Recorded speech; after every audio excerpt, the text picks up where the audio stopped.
Alors avant de remettre solennellement le prix à Kinko, je vais donner la parole à Claude qui a eu le prix 2014.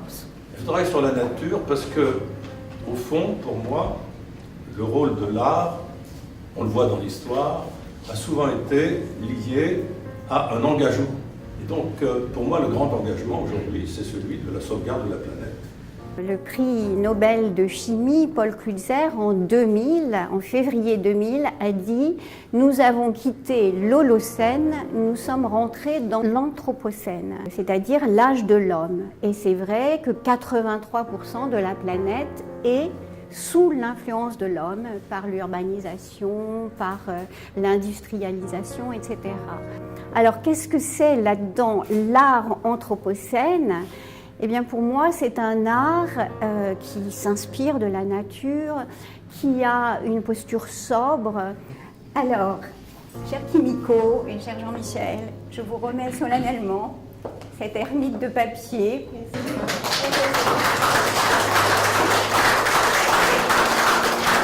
Merci pour votre temps, je suis très contente. Quelque chose, je n'ai pas tellement raconté.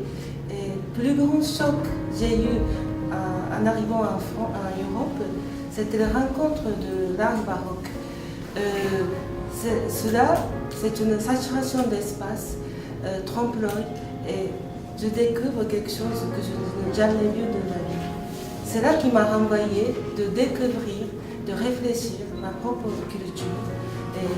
Et j'ai compris, ma culture c'est un vide et de soustraction. À partir de ce jour, j'ai commencé de faire autoportrait en soustrayant la couleur et dans le chromie. Et comme ça que mon autoportrait est né dans un figure de carré. Et blanche, par exemple, sur blanche, je suis là, mais je suis à la fois disparaît. Qu'est-ce qui m'a touchée chez Kinko?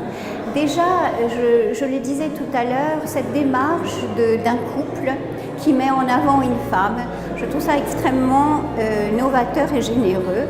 Et puis ensuite, par rapport à l'Anthropocène, sa démarche sobre m'a semblé très en accord avec le prix.